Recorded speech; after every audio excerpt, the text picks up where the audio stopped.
Good afternoon. Warm welcome to the book launch. A book launch we have been waiting for almost 2 years. But then the pandemic hit the whole world. But during that time, our WCC General Secretary, Reverend Dr. Olav Fykse Tveit, got also another job as the presiding bishop in Church of Norway. So warm welcome, the Most Reverend Dr. Olav Fykse Tveit. And this is the book, Visions of Christian Unity. And we have invited a few colleagues from the Executive Committee and from Church of Norway and other ecumenical friends. But this is also a recorded session, and it will be published after the assembly.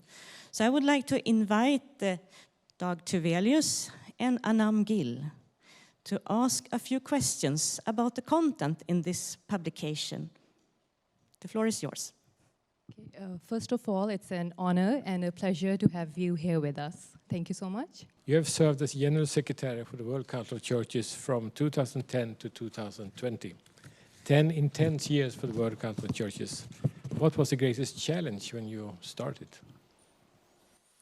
To make this council for the churches again, or to make the churches aware that it is their council, to be more precise, and that this is an instrument we should use together, but also as member churches. Why was this a challenge? I think partly because there are different waves in the movement, and sometimes the churches are very much involved, sometimes they are more busy with their own agendas. I think also that they felt, some of them, that the Council has a very strong agenda to work for justice and peace in the world, but also an original and ongoing agenda to work for unity. And some of the churches were asking, how do these agendas relate to one another? And that was also one of the challenges in that question. How can it be a council that unites us? Yeah, so in your book, which I'm holding right now, Visions of Christian Unity, it's an enlightening book with some beautiful photos. You said, and I quote, "The greatest aspect of the overriding theme of the World Council of Churches in these years, the pilgrimage of justice and peace, is that it forces us to lift our eye, to believe that we belong to a movement that is searching for what is better, even for what is best." So it's like a very powerful quote. And sometimes we say that the churches have been on a journey or on a pilgrimage of justice and peace since the meeting in Busan. So how would you describe that pilgrimage?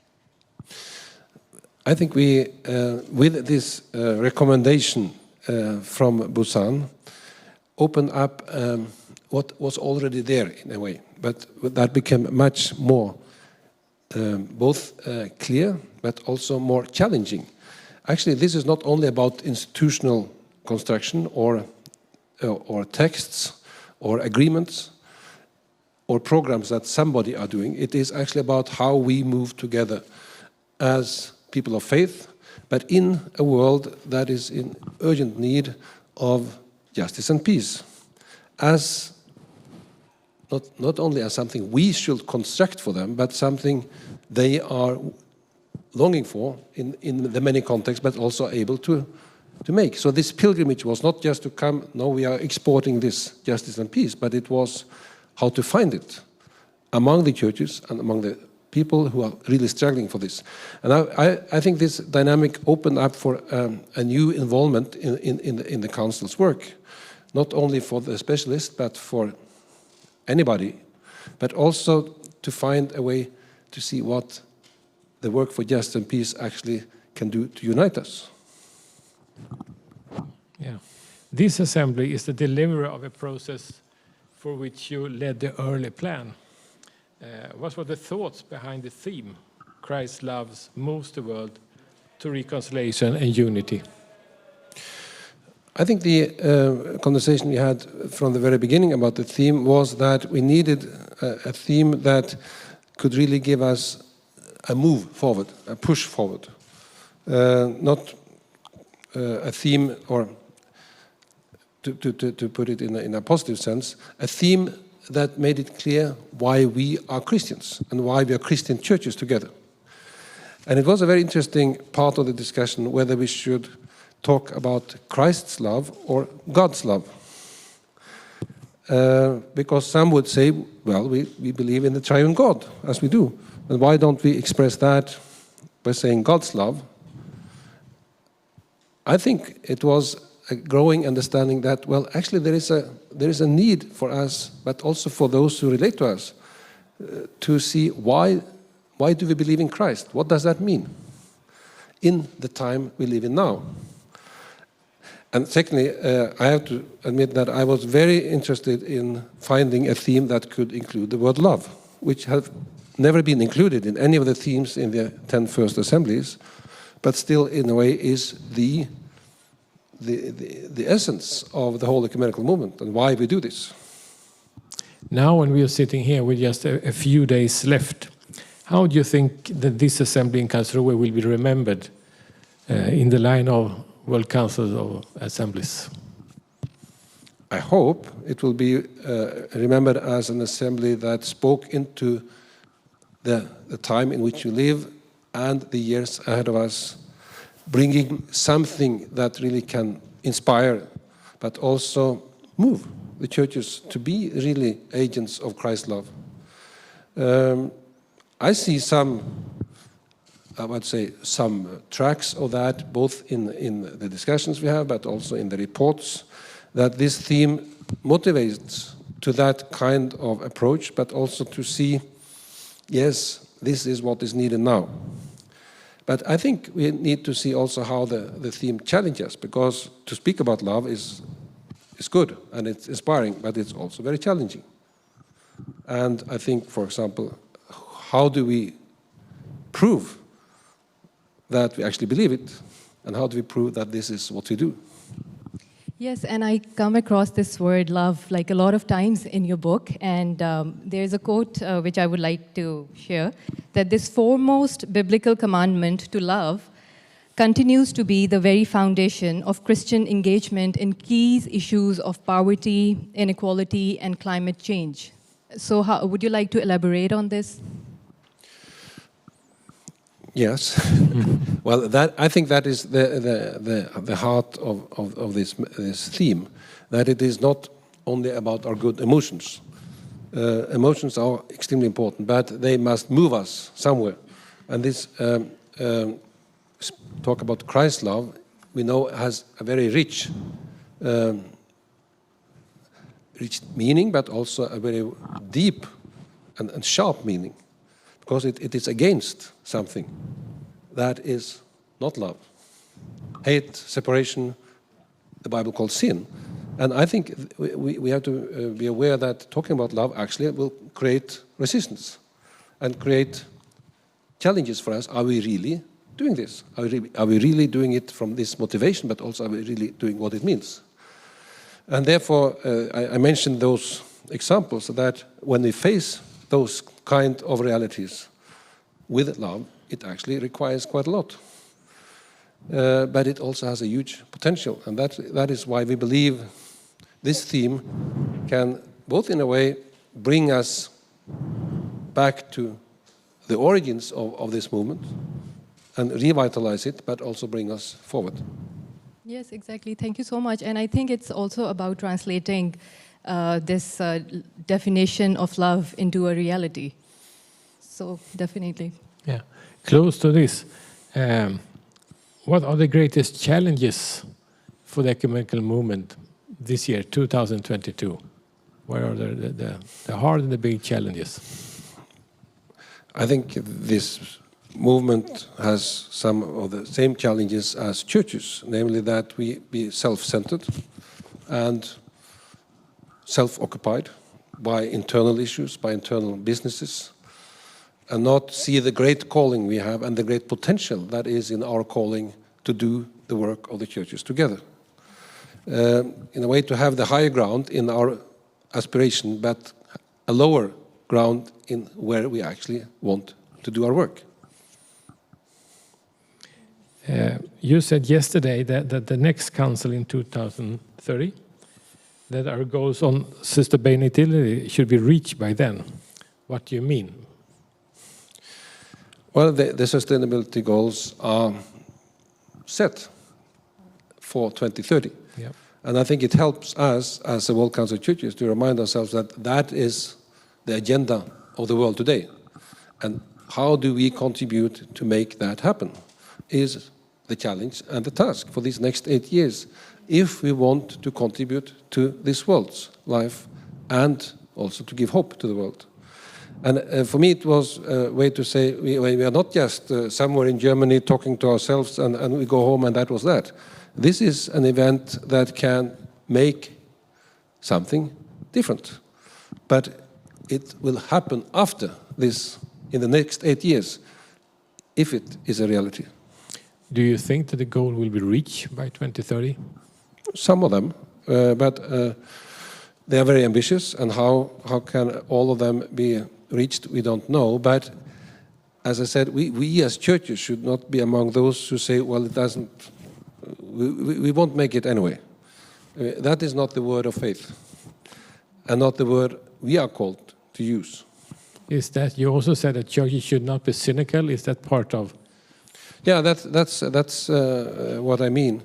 I think there are many cynical words and thoughts in the world today relating to the sustainability goals, because we see that so much happens actually to make it much more difficult, even possible at all, to achieve them.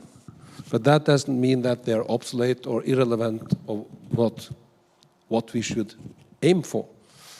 But it's even more difficult. But what is difficult is also important.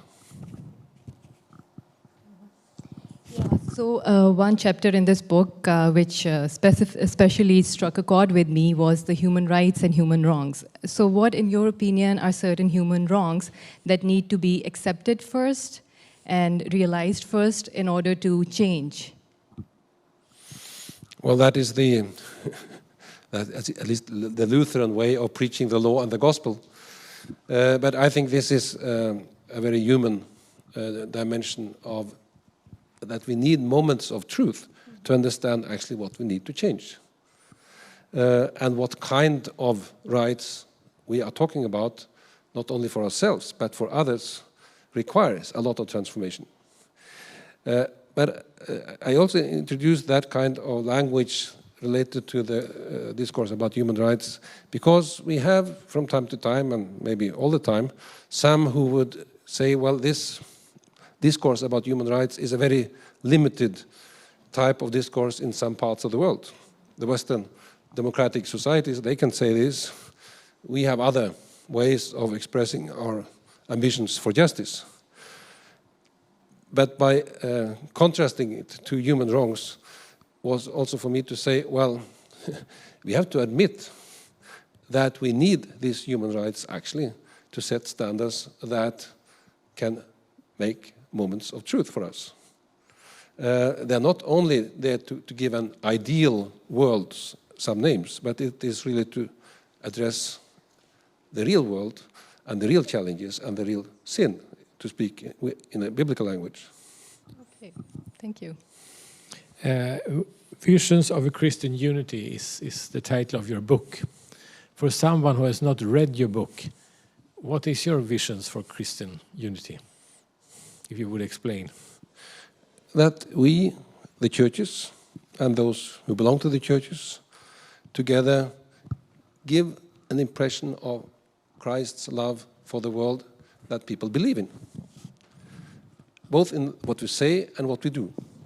And actually that the vision for unity is obvious for everybody to see. This is a contribution to God's world. The Christian unity is not for itself, it is for the world and for God's kingdom in this world. And I think, therefore, we need different visions, because we need a vision that can help us to see it in different contexts and to see how we can go beyond what we actually see. What we see today is not everything that is possible. And therefore, we need different visions. And in our Christian language, that is hope. Which is the best signs you see today on this Christian unity? well, that we were delayed here, that the youth want to take ownership in this movement. It's a very, very significant sign of hope. But also that we are here at all, that we all still are willing to invest our time and energy and resources to get together for the sake of this agenda of this council. Okay. So now, just to conclude, I would like to come back to the topic of love. And I would like to quote from your book. You said love is about relationships and love is about the future. So what do you think about the future of World Council of Churches? It's my privilege now to actually appreciate that, having had a time of responsibility, others are taking that responsibility and move it forward, together with new generations, new people who are willing to do this, but also to share their wisdom, but also to share their enthusiasm and their impatient attitude to what we see today. And for me, that gives a lot of hope, that this is an instrument for the churches, but therefore also for the world. I think we should not underestimate the potential in this movement and in this council. We are not the saviors of the world, but we are those who really contribute to set the agendas and to move the agendas, both with our motivation, but also with the fellowship, the unity that can be much more than what we can do individually as churches or as Christians. I agree 100%, and I think my grandfather used to say that you might be like a tiny drop in this wide ocean, but you still are a drop of that water that makes the ocean. So any concluding comments from your side?